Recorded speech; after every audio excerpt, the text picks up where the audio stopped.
Dear student, मैं हूं सागर, आप लोग का आपके अपने यूट्यूब चैनल आईसीएस क्लास पे स्वागत है। जैसा कि आप लोग जानते हैं कि आज के इस वीडियो में लोग पढ़ने वाले हैं प्रश्नावली 7.8 और इस वीडियो में हम लोग अच्छे से पढ़ेंगे कि प्रश्नावली 7.8 के सारे क्वेश्चन कैसे लगाए जाएंगे। देखिए, अभी तक जो हम लोगों ने पढ़ा प्रश्नावली 7.7 वहां तक के सारे क्वेश्चन बेस्ड थे समाकलन पर, लेकिन जो ये प्रश्नावली 7.8 है इसके सारे क्वेश्चन पूरी तरीके से बेस्ड है निश्चित समाकलन पर। ठीक है, तो अगर हम चाहते हैं कि प्रश्नावली 7.8 के सारे क्वेश्चन लगाए हैं तो पहले हमको समझना पड़ेगा कि निश्चित समाकलन क्या होता है। ठीक है, तो इसके पहले मैं आप लोगों को निश्चित समाकलन समझाऊं। इसके पहले अगर आपने हमारे प्रश्नावली 7.7 के पहले के सारे वीडियो नहीं देखे, अगर आप उसको देखना चाहते हैं तो आप प्लेलिस्ट पे जा सकते हैं। वहां पर समाकलन क्लास 12 के नाम से एक प्लेलिस्ट है, वहां पर सारे वीडियो क्रम से अवेलेबल है, आप वहां जाकर के उसकी पढ़ाई कर सकते हैं। ठीक है, तो आइए समझ लेते हैं कि निश्चित समाकलन क्या होता है। देखिए, जैसे अभी तक हम लोगों ने पढ़ा समाकलन, और हम लोग जानते हैं कि जो ये समाकलन होता है, जो अवकलन होता है, जो ये लिमिट होता है, ये जो चीजें होती है ना, ये सब किसी ना किसी फलन के होते हैं। जैसे अगर समाकलन जो हो रहा था वो समाकलन किसी ना किसी फलन का होता है, समाकलन कर दो, x के सापेक्ष करना है तो यहाँ पे क्या कर दो, dx कर दो। ऐसे ही हम लोग कर रहे थे समाकलन, पर ये निश्चित समाकलन क्या होता है? तो देखिए, अभी तक जो ये फलन था, देखिए समाकलन का मतलब होता है कि किसी भी छोटी चीज को गणना करके बड़ा कर देना समाकलन कहलाता है। ठीक है, लेकिन छोटे को बड़ा करना समाकलन कहलाता है, पर छोटे को बड़ा करना है, कितना बड़ा करना है अभी तक ये नहीं मालूम था। लेकिन जो निश्चित समाकलन है ये हमको बताता है किसी चीज को छोटा से कितना बड़ा करना, मतलब छोटे को बड़ा तो करना है पर कितना बड़ा करना है, ये बात हमको बताता है निश्चित समाकलन। जैसे ये छोटा चीज को कितना बड़ा करना है, कितना बड़ा मतलब किसके और किसके बीच में इसको बड़ा करना है, इसको बताता है निश्चित समाकलन। देखिए, यहां पर जो फलन छोटा सा था इसको अगर बड़ा करना है तो कितना बड़ा करना है, इसको बताता है निश्चित समाकलन। और निश्चित समाकलन को लिखने के लिए एक यहां पे लिखते हैं, यहां पे लिखते हैं। जो यहां पे लिखते हैं इसको बोलते हैं लोअर लिमिट, और जो यहां पे लिखते हैं उसको बोलते हैं अपर लिमिट। और लोअर लिमिट अपर लिमिट ये बताता है कि इस फलन को इस लिमिट के बीच में ही बड़ा करना है। जैसे मान लो एक इतनी बड़ी संख्या है, इसको कितना बड़ा करना है, तो यहां से और इसके बीच में ही इतना बड़ा करना है। ये छोटी संख्या है ना, मान लो कुछ छोटा चीज है, इसको बड़ा करना है। कितना बड़ा करना है, तो इसके और इसके बीच तक ही बड़ा करना है। मतलब इसको इससे इस रेखा से बाहर नहीं ले जा सकते हो। तो ये रेखा और ये रेखा, इस पर एक लिमिट लगा दी कि इसको बड़ा तो करना है, पर इसको इस रेखा और इस रेखा के बीच में ही रखना है। उसके बीच में जितना बन गया उतना बड़ा कर दो, लेकिन इसके उधर नहीं लेके जाना है, इसके नीचे नहीं लेके जाना है। तो इसी को बोलते हैं लिमिट लगा देना। तो ऐसे ही किसी फलन को बड़ा करना है, कितना बड़ा करना है, इसको बताता है लिमिट में शो करके। जैसे मैं लिख दूं यहां पे 2, यहां पे लिख दूं 4, इसका मतलब इस फलन को बड़ा करना है, कितना बड़ा करना है, 2 और 4 के बीच में ही रखना है। समझ पा रहे हो? तो इसे ही बोलते हैं निश्चित समाकलन।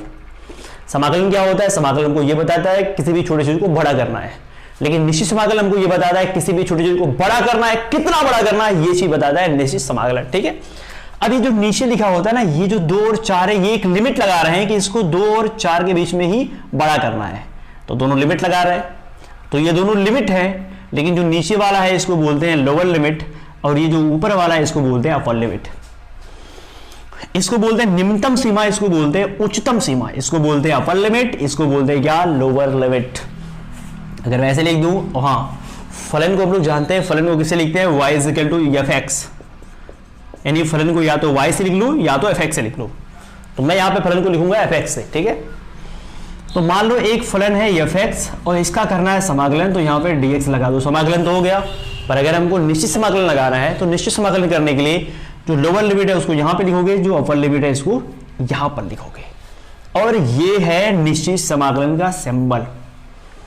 ठीक है, लेकिन जो निश्चित समाकलन होता है उसको सॉल्व करने के 2 तरीके होते हैं। एक तरीका तो बहुत ही सिंपल होता है, जिसको इस चैप्टर में हमको पढ़ना नहीं है, पर वो तरीका बहुत ही आसान होता है। और एक तरीका होता है योगों की सीमा के रूप में, मतलब योग के रूप में समाकलन करना। तो थोड़ा लेंथी प्रोसेस है, पर वो प्रोसेस क्या है इस चैप्टर में हमको उसी को पढ़ना है। क्योंकि जो प्रश्नावली 7.8 है उसमें टोटल 6 क्वेश्चन है। ठीक है, और क्या कह रहा है, योगों की सीमा के रूप में निम्नलिखित निश्चित समाकलनों का मान ज्ञात करो। मतलब जो छो दिए हैं उनका समाकलन तो करना है, निश्चित समाकलन है उसको सॉल्व करना है, लेकिन सॉल्व करने के लिए योगों की सीमा के रूप में उसको करना है समाकलन। तो समाकलन करने के दो तरीके, एक सिंपल तरीका, एक योग की सीमा वाला तरीका। तो ये सिंपल तरीका क्या, पहले मैं आपको सिंपल तरीका समझा दूं। वैसे तो क्वेश्चन जो लगाने हैं वो सिंपल तरीके से नहीं लगाने हैं, योगों की सीमा के रूप में करके लगाना है, मतलब योग मेथड से करके लगाना है। तो पहले हम सिंपल मेथड समझ लेते हैं, जब हम सिंपल मेथड समझ लेंगे तो योग मेथड बहुत ही आसानी से समझ पाएंगे। ठीक है, योग मेथड थोड़ा टफ है और टफ नहीं है, शुरू में उसमें कुछ प्रोसेस है। अगर हमको प्रोसेस समझ में आ गया तो योग मेथड के जितने भी क्वेश्चन है, मतलब योग मेथड से हम सारे क्वेश्चन का निश्चित समाकलन कर सकते हैं। लेकिन हमको मेथड नहीं समझ में आया तब प्रॉब्लम हो गई। ठीक है, तो आइए पहले हम लोग समझ लेते हैं सिंपल मेथड से कैसे निश्चित समाकलन को सॉल्व करते हैं, फिर समझेंगे योग की सीमा द्वारा कैसे सॉल्व करेंगे। ठीक है, तो आइए देखते हैं। तो आइए बात करते हैं क्वेश्चन पहले ही। देखिए क्वेश्चन पहला क्या है, जितने भी क्वेश्चन है मैं आपको दोनों मेथड से बता दूंगा, पर हमको जिस मेथड से पढ़ना है ना वो मेथड है योग मेथड, योग की सीमा का मेथड, मतलब लिमिट में करके लगाना।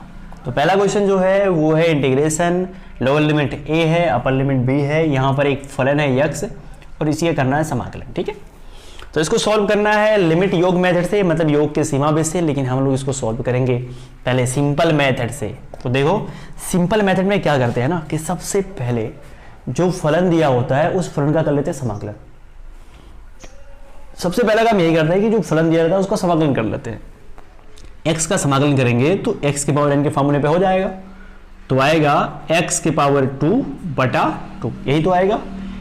तो पहले तो समाकलन देखिए, यहाँ पे जितने भी फलन दिए रहते हैं सारे फलन का पहले समाकलन कर लेते हैं, और समाकलन जब हो जाता है ना तो ऐसे बनाते हैं एक बड़ा सा ब्रैकेट। ठीक है, जो लोअर लिमिट है इसको यहाँ पे लिखते हैं, जो अपर लिमिट है इसको यहाँ पे लिखते हैं।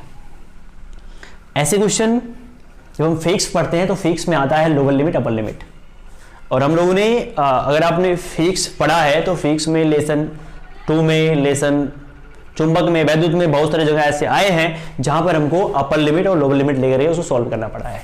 इट मींस निश्चित समाकलन बहुत सारी जगह फिक्स में आ चुके हैं। और केमिस्ट्री में भी जब हम लोग आप लोग जब पढ़े होंगे लेसन 3, इसमें आप लोग पढ़े प्रथम कोटि की अपक्रिया, द्वितीय कोटि की अपक्रिया, तृतीय कोटि की अपक्रिया, वहां पर अगर आपने प्रथम कोटि की अपक्रिया को प्रूव किया होगा तो आप वहां पर निश्चित समाकलन जरूर पढ़े होंगे। ठीक है, लेकिन फिर भी अगर आप नहीं पढ़े हैं तो कोई बात नहीं, यहां पर आप देखो, यहां पर हमको बिल्कुल एकदम शुरू से पढ़ना है। तो निश्चित समाकलन को सॉल्व करने के लिए सबसे पहले करते हैं उसका समाकलन। समाकलन करने के बाद लगाते हैं यहां पर बड़ा सा ब्रैकेट, जो नीचे वाला लिमिट है उसको यहां पे लिख देते हैं, जो ऊपर वाला लिमिट है उसको यहां पे लिख देते हैं। इसके बाद क्या करते हैं ना, इसमें पहले अपर लिमिट रखते हैं, फिर माइनस करके लोअर लिमिट रखते हैं। ये क्या मतलब है, तो इसका मतलब ये है कि इसमें जहां पर x है, x माने जो चर होता है, चाहे वो x हो, थीटा हो, y हो, t हो, जो भी हो, अगर चर है तो इस चर के स्थान में एक बार अपर लिमिट रखते हैं और फिर माइनस उसी चर के स्थान में लोअर लिमिट रखते हैं। कैसे, तो देखो x के स्थान पे एक बार रखेंगे अपर लिमिट, तो x के स्थान पे रखेंगे b, तो हो जाएगा क्या b स्क्वायर बाई क्या 2, ये अपर लिमिट हो गया। फिर माइनस उसी x के स्थान पे रखेंगे लोअर लिमिट, तो x के स्थान पे ये रखेंगे तो हो जाएगा a स्क्वायर बाई क्या 2, और ये हो गया सॉल्व। सही से लिख दो, तो ये हो जाएगा b स्क्वायर बाई 2 और माइनस ये हो जाएगा ये स्क्वायर बाई 2, एलसीएम लोगे तो ये हो जाएगा 2 और ये हो जाएगा b स्क्वायर माइनस ये स्क्वायर, और ये आ गया क्वेश्चन पहले का आंसर। और प्लस यहाँ पे आप ऐड कर सकते हो। ये बताइए, नहीं सॉरी, प्लस सी यहाँ पे ऐड नहीं करना है। देखिए समाकलन जब आप करते हो तो वहां पे प्लस सी आप ऐड करते हो, लेकिन जब आप नीचे समाकलन करते हो तो वहां पर हमको प्लस सी ऐड नहीं करना है। ठीक है, इतनी बात समझ में आ रही है। तो इस तरह जितने भी निश्चित समाकलन होते हैं उसको ऐसे सॉल्व करते हैं। सबसे पहले उसका समाकलन करते हैं, समाकलन करने के बाद ये करते हैं, फिर ये करते हैं, बाकी जो भी आता है वो हो जाता है आंसर। तो इस तरह हम लोगों ने सीखा कि निश्चित समाकलन जब आए तो उसको सिंपल मेथड से कैसे सॉल्व करना है, तो ऐसे ही सॉल्व करना है। लेकिन ये ऊपर कंडीशन लगा दी कि योग की सीमा के द्वारा इसको सॉल्व करना है, तब इसको एक अलग तरीके से सॉल्व करते हैं। तो आइए वो पूरा का पूरा तरीका देख लेते हैं कि कैसे कोई क्वेश्चन आए तो योग की सीमा के मेथड से उसको सॉल्व करेंगे। तो आइए चलते हैं योग के सीमा वृत्त की तरफ। तो आइए समझते हैं। देखिए, जब मैं आपको पहले समझाऊंगा तो हो सकता है पहले आपको समझ में ना आए, लेकिन अगर आप उसको अच्छे से देखोगे तो आपको सारी चीज समझ में आ जाएगी। देखिए, सबसे पहले मान लो एक फलन है, फलन f(x) है। इसमें देखिए कुछ फार्मूला होता है, मैं आपको पहले फार्मूला बताऊंगा। मान लो ये एक फलन है, अगर इसका निश्चित समाकलन करना है तो जो नीचे लिखा होता है लोअर लिमिट उसको a से लिखते हैं, जो अपर लिमिट होता है उसको लिखते हैं b से, और यहाँ पे होता है dx। ठीक है, समझ पा रहे हो ना? हाँ, तो देखिए लिमिट अगर आप निश्चित समाकलन को सॉल्व कर रहे हो, समाकलन ले रहे हो, तो इसका कुछ फॉर्मूला होता है, कुछ बेसिक कॉन्सेप्ट होते हैं। ये कॉन्सेप्ट क्या है, तो देखिए सबसे पहले ये जो बी यानी अपर लिमिट और माइनस ये लोअर लिमिट, यानी जब इसमें से आप ये घटाओगे तो जो वैल्यू आएगी वो NH के बराबर होगी। ये आपको याद रखना है कि B इसमें से जब ये घटाओगे तो वैल्यू NH के बराबर होगी। अब ये n क्या होता है, तो n का मतलब वही 1 2 3 4 5 6 डॉट डॉट डॉट n तक, वही n है। h क्या होता है, तो h बस क्यों समझो कि h कोई संख्या है, छोटी मोटी संख्या है। जैसे आप जब आप लिमिट पर वो पढ़ रहे थे, सांतक और अवकलनीयता जब आप पढ़े हो, तो वहां पर जो h आता था वही सेम काम h का यहाँ भी है। ठीक है, बस आप खाली देखते जाओ, सारी चीजें भी आपको समझ में आ जाएंगी। ठीक है, तो निश्चित समाकलन का फार्मूला होता है लिमिट h टेंड्स टू 0। बस खाली अभी आप ध्यान दो। ठीक है, अभी आपको सारी चीज समझ में आ जाएंगी। लिमिट h टेंड्स टू 0, यहां पर रहता है h, ठीक, सॉरी यहां पर नहीं, लिमिट h टेंड्स टू 0, यहां पर रहता है h, उसके बाद यहां ब्रैकेट में f a प्लस h, फिर f a प्लस 2h, ध्यान देखो f a प्लस h है तो plus f a plus 2h है, फिर क्या रहेगा प्लस a प्लस 3h, फिर a प्लस 4h, फिर a प्लस 5h, यही तो, फिर plus dot dot dot f a plus, देखो एक h है यहाँ पे 2h है, आपके 3h, अगली बार कितना आएगा n h आएगा। इसको आप ऐसे बंद कर दो। ठीक है, तो ये निश्चित समाकलन का फॉर्मूला है। इसी को बोलते हैं योगों की सीमा के रूप में। अब ये योग की सीमा के रूप में कैसे है, तो यहां पर देखो, यहां पे ये सब ऐड किए गए कि नहीं, इसमें ये जोड़ा गया है, तो ये योग है। और सीमा माने होता है लिमिट, तो यहां पर देखो लिमिट लगा हुआ है, तो इसी को बोलते हैं योगों के सीमा के रूप में समाकलन करना। ठीक है, तो इसके लिए ये एक फलन है, इस फलन का हम लोग कर रहे हैं समाकलन, तो इसके समाकलन का फॉर्मूला होता है ये। यहां पर दो चीज याद रखना आपको जरूरी है कि जो नीचे वाला a होता है वो लोअर लिमिट होता है, जो b होता है वो अपर लिमिट होता है, और b माइनस a बराबर NH होता है। और जो निश्चित समाकलन होता है किसी फलन का, अगर आप निश्चित समाकलन करोगे तो उसका फॉर्मूला ये होता है, क्या होता है, लिमिट h टेंड्स टू 0, यहां पर क्या होता है h होता है, फिर f a प्लस h, फिर f a plus 2h plus a plus 3h, f a plus 4h plus dot dot dot a plus NH।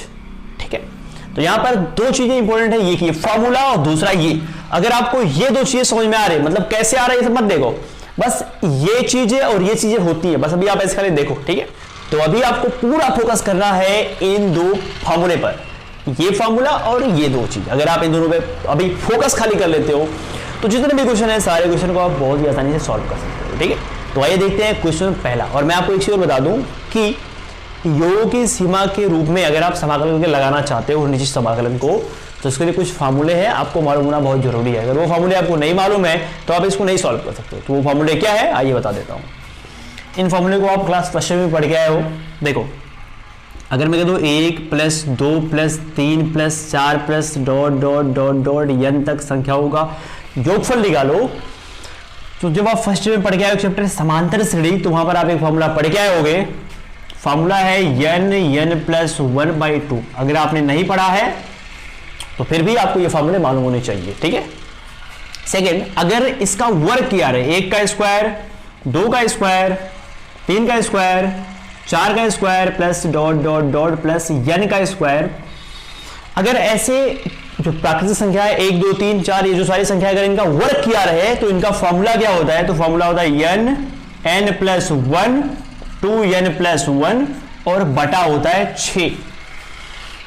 ठीक है, लेकिन अगर इनका क्यूब किया रहे, 1 का क्यूब, 2 का क्यूब, 3 का cube plus dot dot dot dot n का क्यूब, तो इनका फॉर्मूला होता है, यही होता है इनका फॉर्मूला, क्या होता है n प्लस 1 बटा 2, लेकिन इन सभी का होता है होल स्क्वायर। ठीक है, तो बस यहां पर आपको 3 फॉर्मूले पे करना है फोकस, पहला इस पे, दूसरा इस पे, तीसरा इस पे, क्योंकि ये काम आएंगे सवाल के बीच में, ये भी काम आएगा सवाल के बीच में। तो मेन ये है, यहां पे एक फलन दिया रहेगा, यहां पे लोअर लिमिट, यहां पे अपर लिमिट, और ये फॉर्मूला लगा करके आप उसको सॉल्व करना रहेगा। ठीक है, तो आइए देख लेते हैं क्वेश्चन पहला जो है, जिसको हम लोगों ने भी सॉल्व किया है एक अलग मेथड से। सिंपल मेथड थे, वो साधारण मेथड था, लेकिन अब इसको सॉल्व करेंगे योग की सीमा के रूप में। तो आइए देखते हैं क्वेश्चन नंबर पहला। क्वेश्चन नंबर पहला है, यहाँ पे देखो a है, यहाँ पे क्या b है, और यहाँ पर जो फलन है x है, और यहाँ पे क्या है dx है। इतनी बात समझ पा रहे हो? ये तो क्वेश्चन ही है। अब देखो यहाँ पर क्या है, लोअर लिमिट ये होना चाहिए, अपर लिमिट क्या b होना चाहिए। तो एक काम करते हैं, यहाँ पर a b तो है ही है, तो एक काम करते हैं यहाँ पर जो ये b है ना उसको कैपिटल a कैपिटल b कर देते हैं।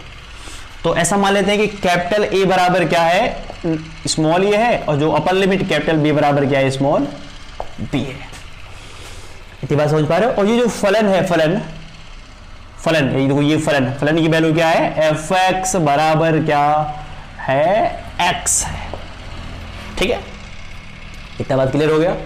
इसके बाद आप लगा सकते हो फॉर्मूला। तो फॉर्मूला कैसे लगाओगे, तो देखो ध्यान देना, ये कह सकते हो आप सूत्र से, इसको आप यहाँ पे उतारोगे और कहोगे इसके सूत्र से, ये उतारोगे आप और कहोगे इस सूत्र से, या आप नहीं भी कहोगे, ऐसे खाली देखो आप, ये यहाँ पे देखो, ये हो गया स्मॉल ये हो गया क्या b, और ये है x, और ये है dx बराबर क्या हो जाएगा, लिमिट। तो यहाँ पे आप कर दो लिमिट h टेंस टू 0। इसके बाद यहाँ पर स्मॉल h कर दो f a प्लस h। तो f a की वैल्यू एक्चुअली में यहाँ पर a ही है, समझ पा रहे हो?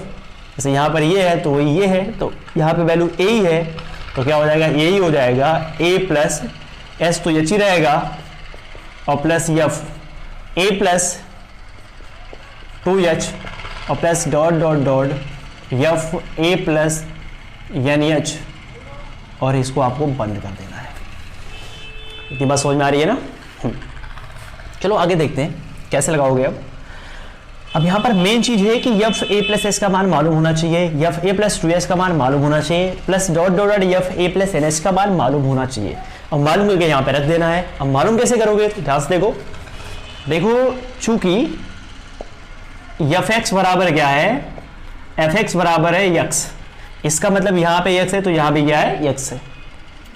तो f a प्लस s का मान निकालने के लिए, अच्छा छोड़ दो, f यहाँ पे x है ना, तो यहाँ पे x है तो यहाँ पर x है। अब अगर यहाँ पे a प्लस h कर दो, x के स्थान पे a प्लस h कर दो, तो यहाँ पे x तो यहाँ या x, और यहाँ पे a प्लस h तो यहाँ पे क्या हो जाएगा, a प्लस h हो जाएगा। ठीक है, सेकेंड में f यहाँ पर अगर a प्लस 2h कर दो, तो यहाँ पे क्या हो जाएगा, a प्लस 2h, इसका मान निकालना है। तो अगर यहाँ पर f a प्लस nh कर दो, तो यहाँ पे क्या आएगा, a प्लस nh। ये सब किसके बेस पे हो रहा है, तो ये सब इसके बेस पे हो रहा है, जो हमारा मेन फलन है।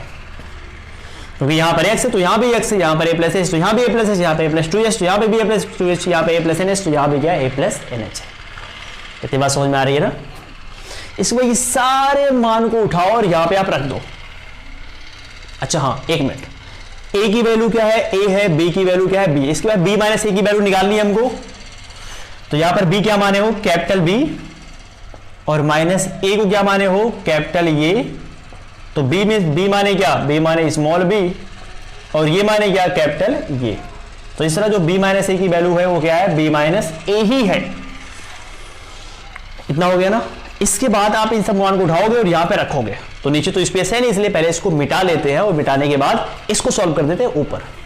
तो आइए देखिए, पहले इसको उतार लेते हैं। ये है इंटीग्रेशन, और यहाँ पे क्या है, lower limit a upper limit b, और यहाँ पे है x और dx। यहाँ पे लिख देते हैं फिर बराबर, यहाँ पे बराबर है, यहाँ पे लिमिट है तो लिमिट लिख दो। यहाँ पे h टेंस टू 0 है तो यहाँ पे लिख दो h टेंस टू 0। यहाँ पर h है तो यहाँ पे क्या कर दो, h कर दो। इसके बाद देखो f a प्लस h, तो इसकी वैल्यू क्या है, a प्लस h है तो यहाँ पे लिख दो a प्लस h। फिर यहाँ पे प्लस है तो प्लस कर दो, a प्लस 2h है, f a प्लस 2h तो इसकी वैल्यू क्या है, a प्लस 2h। फिर यहाँ प्लस है तो प्लस कर दो, dot dot dot f a plus nh, तो f a प्लस nh की वैल्यू क्या है, a प्लस nh ही है। यहाँ पे कर दो a प्लस nh। इसके बाद इसको ऐसे बंद कर दो। ठीक है, इसके बाद इसी को सॉल्व करना है। अगर इसको सॉल्व कर लिए तो बाकी जो भी आएगा वो हो जाएगा आंसर। तो लिमिट H टेंस टू 0, यहां पर हो जाएगा H, देखो A plus A plus A plus A, यहां पे NH है तो A प्लस ए कितनी बार होगा, n बार होगा।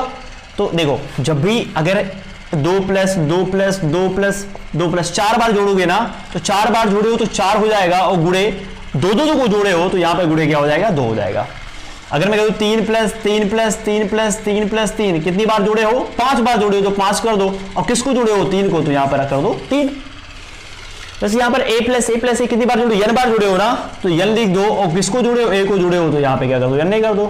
प्लस वैसे ही यहां पर देखो एक h है, फिर यहां पे क्या है 2h है, फिर क्या होता 3h होता, फिर plus dot dot dot dot क्या है लास्ट में NH है, तो ये हो गया NH।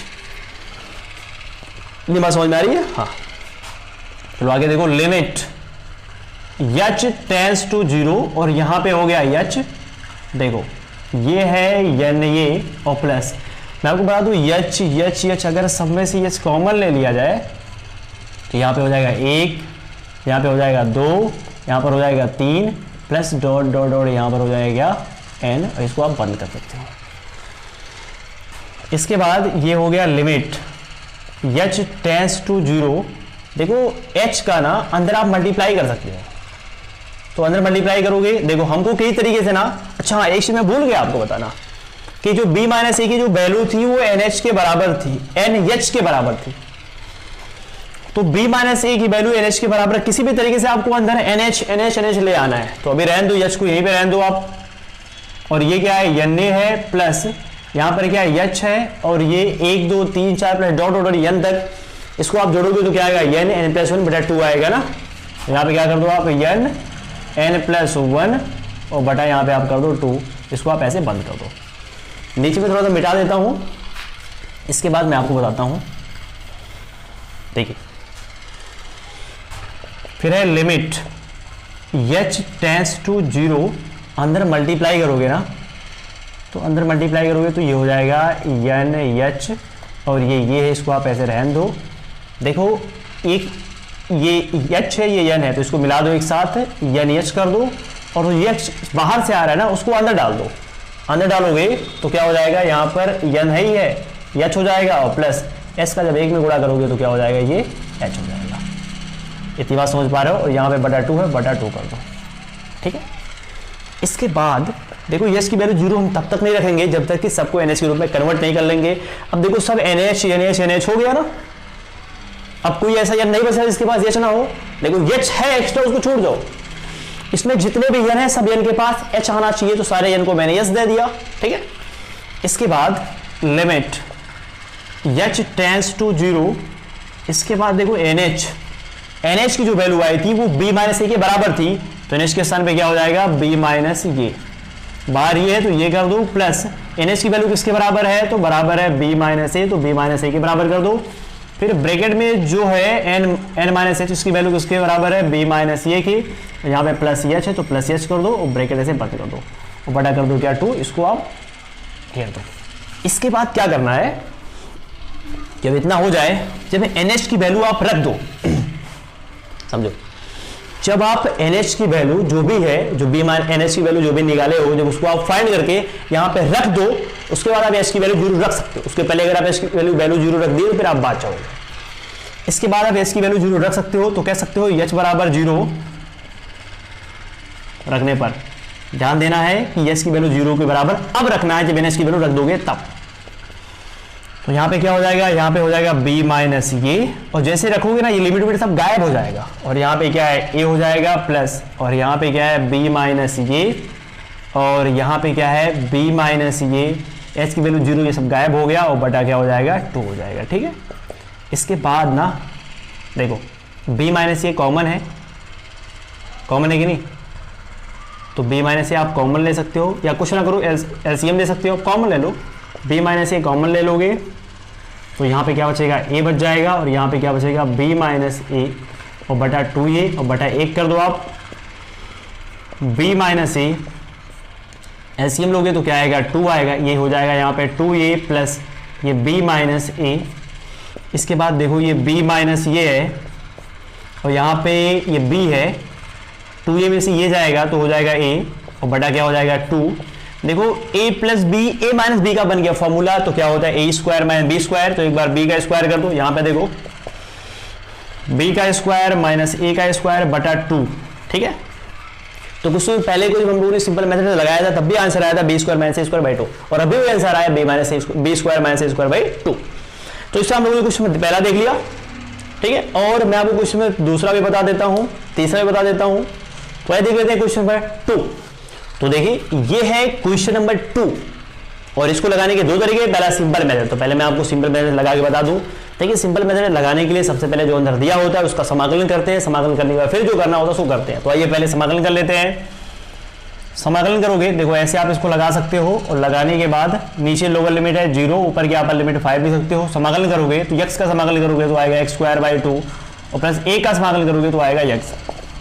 इसके बाद जहां जहां अंदर चर है, चर के स्थान में एक बार अपर लिमिट रखोगे, एक बार लोअर लिमिट रखोगे। चर कहां है, चर x है, तो x के स्थान में एक बार 5 रख दोगे, x के स्थान में 5 रखोगे तो 5 का स्क्वायर बटा 2 हो जाएगा, प्लस x के स्थान में 5 रखोगे तो यहाँ पे 5 हो जाएगा। ये अपर लिमिट हो गया माइनस। अब इसी x के स्थान में क्या करोगे, एक बार 0 रख दोगे, तो x के स्थान में 0 रखोगे तो 0 का स्क्वायर बटा क्या हो जाएगा 2, और प्लस x के यहाँ पे क्या हो जाएगा 0। इसको आप बंद कर दो। मैंने क्या किया, चर के स्थान पे एक बार 5 रख दिया, एक बार 0 रख दिया, उसके बाद घटा दिया उसको, यानी अपर लिमिट रखने के बाद माइनस फिर लोअर लिमिट। आ जाओ, पांचों हो जाएगा 25 बटा 2, और प्लस यहाँ पे क्या है 5, और ये पूरा 0 हो जाएगा, हटा दो। इसी को सॉल्व करोगे, बाकी जो भी आएगा हो जाएगा आंसर। तो ये तो रहा सिंपल मेथड निश्चित समाकलन को सॉल्व करने का। ठीक है, अगर आप एग्जाम में बैठे हो और आपको निश्चित समाकलन पूछ ले, ठीक है, और ये ना कहे कि किस मेथड से लगाना है, तो आप हमेशा इसी मेथड का इस्तेमाल करोगे, क्योंकि ये मेथड बहुत छोटा और बहुत ही आसान है। ठीक है, लेकिन अगर आपको ऊपर बोल देता है कि योगों की सीमा के मेथड का इस्तेमाल करना है, तब आपको उसी मेथड से लगाना पड़ेगा जिस मेथड से मैंने आपको बताया है। तो आइए चलते हैं, लगाते हैं इसको उस मेथड से। तो इसके लिए सबसे पहले जो नीचे वाला है ये क्या है, ये है ये, और जो ऊपर वाला देखो, ये जो नीचे वाला होता है ना ये है ये, और जो ये ऊपर वाला होता है ना ये है बी। तो ऊपर वाला बी है, नीचे वाला ये है। ठीक है, और यहाँ पे जो भी लिखा होता है ना ये फलन होता है। तो ये फलन क्या है, एफ एक्स बराबर क्या है, तो यहाँ पर है x प्लस 1। ठीक है, इतना तो हो गया। इसके बाद आप कह सकते हो सूत्र से।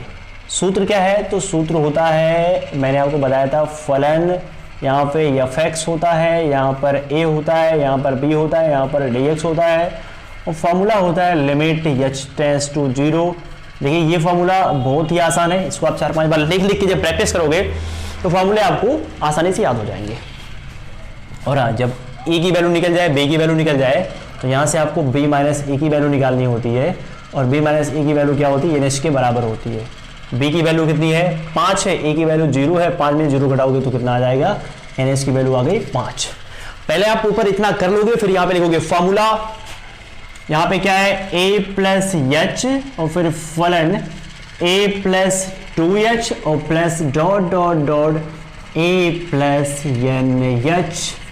ठीक है, इसके बाद इन सब की वैल्यू हमको निकालनी होती है। कैसे निकालोगे, तो ध्यान से देखो, लोअर लिमिट क्या है, लोअर लिमिट है 0, अपर लिमिट क्या है 5, यहाँ पे क्या है एफ एक्स की वैल्यू क्या है x प्लस 1, और यहाँ पे dx है, dx कर दो, और लिमिट h टेंड्स टू 0 कर दो, यहाँ पे h कर दो। देखो यहाँ पे f a की वैल्यू कितनी है, a की वैल्यू 0 है, तो यहाँ पे क्या हो जाएगा 0 प्लस h, और यहाँ पर f a की वैल्यू 0 प्लस 2h, और plus dot dot dot f a की वैल्यू 0 प्लस nh, और इसको आप ऐसे बंद कर सकते हो।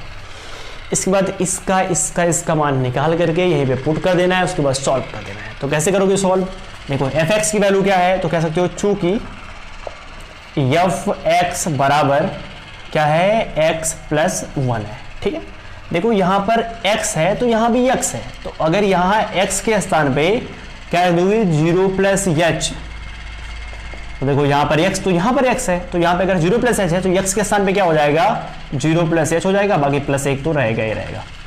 ठीक है, देखो सही सोल्व करो, तो इसमें ये जोड़ोगे तो क्या आएगा h प्लस 1। ठीक है, फिर निकालेंगे f 0 प्लस 2h का मान, तो f 0 प्लस जब 2h करोगे, यहाँ पर x तो यहाँ पर x है, यहाँ पर f 0 प्लस 2h है, तो यहाँ पर x के स्थान पे क्या हो जाएगा 0 प्लस 2h और प्लस 1 तो है ही है। सॉल्व करोगे 2h में 0 जोड़ोगे तो आएगा 2h प्लस 1। ये बात समझ में आई। फिर इसकी वैल्यू, इसके माने क्या है f, और वो क्या है 0 प्लस nh। तो यहाँ पर x तो यहाँ पर x तो यहाँ पर ये है, तो यहाँ पे क्या हो जाएगा 0 प्लस nh और प्लस 1 तो है ही है, बराबर जोड़ोगे तो आएगा nh प्लस 1। इतनी बात समझ पाए ना। देखो जब ये तीनों का मान निकाल लो ना तो उठा के वहीं पटक दो। आओ देख लेते हैं। देखो ये है इंटीग्रेशन 0, यहाँ पे क्या है 5, यहाँ पे x प्लस 1, यहाँ पे क्या है dx बराबर लिमिट h टेंस टू 0। यहाँ पर h है, h को आप ऐसे ही रहने दो। इस पूरे की वैल्यू क्या निकाले हो h प्लस 1, तो h प्लस 1 कर दो। इसकी वैल्यू क्या निकाले हो, तो इसकी वैल्यू निकाले हो 2h प्लस 1, तो 2h प्लस 1 कर दो। और डॉट डॉट डॉट इस पूरे की वैल्यू क्या निकाले हो, तो निकाले हो nh प्लस 1। इसको आप ऐसे बंद कर सकते हो। ठीक है। इसके बाद क्या करना है आपको, देखो लिमिट h टेंस टू 0, यहाँ पर h है तो यहाँ पर h कर दो। इसको आप ऐसे बंद कर सकते हो। देखो यहाँ पर h है, यहाँ पे 2h है, यहाँ पे 3h होता है, यहाँ पे 4h होता है, डॉट डॉट डॉट क्या nh है, तो यहाँ पे क्या हो जाएगा h को एक पास कर लो, h 2h 3h है नहीं पर आप कर सकते हो 3h, कोई दिक्कत नहीं है। और plus dot dot dot dot क्या है nh। मैंने क्या किया यहाँ मालूम है, मैंने यहाँ पर जो h वाले थे उनको एक पास कर दिया, h प्लस 1 तो h वालों को एक पास कर लिया। अब 1 आ रहा है, यहाँ पे 1 है, यहाँ भी 1 है, वहाँ भी 1 होता है और लास्ट में भी 1 है, तो 1 कितनी बार है n बार तो है। जैसे यहाँ पर h 2h 3h कितनी बार है nh बार है, तो वैसे एक एक कितनी बार होता है n बार होता है। और मैंने आपको अभी बताया कि जब भी कोई चीज जितनी बार होता है कैसे उसको जोड़ते हो, तो एक एक n बार है ना, तो यहाँ पे लिखोगे n, और कौन है n बार, एक है, तो यहाँ पे आप लिख दो 1। इसको आप ऐसे आसानी से बंद कर दो। इसके बाद लिखते हैं लिमिट h टेंस टू 0, यहाँ पर h है, h को रहने दो। यहाँ पर अगर आप चाहो तो देखो h 2h 3h, यहाँ से आप h कॉमन ले सकते हो। h कॉमन लोगे तो 1 हो जाएगा, प्लस 2 हो जाएगा, प्लस 3 हो जाएगा, और plus dot dot dot dot क्या हो जाएगा यहाँ पर n हो जाएगा। इसको आप ऐसे बंद कर लो। और इसके बाद यहाँ पर क्या है, यहाँ पर n है, तो इसको आप ऐसे रहने दो। ठीक है। तो इसके बाद नीचे तो स्पेस है नहीं, इसको मिटा करके देख लेते हैं ऊपर। तो इसके बाद हो जाएगा, देखिए ये लिमिट है, तो यहाँ पे आप कर सकते हो लिमिट h टेंस टू 0, और यहाँ पे क्या है h, तो यहाँ पे आप रहने दो h। देखो यहाँ बाहर h है तो बाहर रहने दो h। 1 plus 2 plus 3 plus dot dot n जोड़े हो तो क्या बन जाएगा फॉर्मूला n प्लस 1 बटा 2। इस फॉर्मूले को मैंने आपको स्टार्टिंग में बताया था, n प्लस 1 बटा क्या 2, और प्लस यहाँ पर n है, यहाँ पे कर दो n। इसके बाद क्या करते हैं ना, तो मैंने आपको बताया था कि limit h tends to 0, h को अंदर मल्टीप्लाई कर दो। तो h को जब अंदर मल्टीप्लाई करोगे तो देखो ये nh तो हो गया। अब करना क्या, आपको अंदर किसी भी तरीके से nh बनाना ही बनाना है। nh यहाँ बन गया, अब यू h यहाँ गया ना, उसको अंदर भेज दो। तो अंदर भेज दोगे तो ये हो जाएगा nh, यहाँ बीच में प्लस है और यहाँ पे 1 है, तो h से मल्टीप्लाई करोगे यहाँ पे 1 हो जाएगा, और बड़ा यहाँ पे 2 है, यहाँ पे n है, तो h आएगा, तो यहाँ पे क्या हो जाएगा nh हो जाएगा। इसके बाद हम लोगों ने nh का मान निकाला था। nh की वैल्यू कितनी आई थी, तो nh की वैल्यू आई थी 5। उठा के रखो यहाँ पे, हो जाएगा लिमिट h टेंस टू 0, और यहाँ पे nh की वैल्यू क्या थी 5, और यहाँ पे क्या हो जाएगा 5 प्लस h बटा 2 प्लस nh की वैल्यू कितनी है 5। और मैंने आपको बताया था कि जब nh की वैल्यू आपको मिल जाए, जब nh की वैल्यू आप रख दो, तो उसके बाद क्या करते हैं, जो h की वैल्यू होती है उसको उठा के उसमें रख देते हैं। तो h की वैल्यू क्या है 0, यहाँ पे रखो, तो कह सकते हो आप h बराबर 0 रखने पर, तो h बराबर 0 जब रखोगे आप तो ये हो जाएगा 5, और ये क्या हो जाएगा 5 प्लस h की वैल्यू 0 बटा 2 प्लस क्या 5, और 5 25 बटा 2 प्लस इसके बाद यहाँ पे 5 है। इसको सॉल्व करो, उसके बाद जो भी आएगा वो हो जाएगा आंसर। ठीक है। तो बस आज की वीडियो में बस क्वेश्चन में 1 और 2 ही खाली, क्योंकि वीडियो ऑलरेडी पहले से बड़ा हो चुका है। ठीक है। तो बस आज की वीडियो में 2 ही, उसके बाद बचता है तीसरा, चौथा, पांचवा और छठा। तो आप तीसरा लगा लोगे, चौथा लगा लोगे, लेकिन आप पांचवें छोटे में बात जाओगे। ठीक है, पक्का बात जाओगे। तो इसके बाद इसका एक पार्ट और बना देते हैं जिसमें हम तीसरा, चौथा, पांचवा, छठा सारे क्वेश्चन को लगवा देंगे, ठीक है। तो बताइए ये वीडियो आपको कैसे लगी, आप नीचे कमेंट बॉक्स में कमेंट कर जरूर बताएं, तो आपके कमेंट से मुझे ऐसे और वीडियो बनाने का मोटिवेशन मिलता है, ठीक है। तो फिर मिलते हैं आपसे आप लोगों से पार्ट 2 के साथ। तब तक के लिए बाय, टेक केयर, जय हिंद, और अपना प्यार हमारे ऊपर ऐसे ही बनाए रखो। धन्यवाद।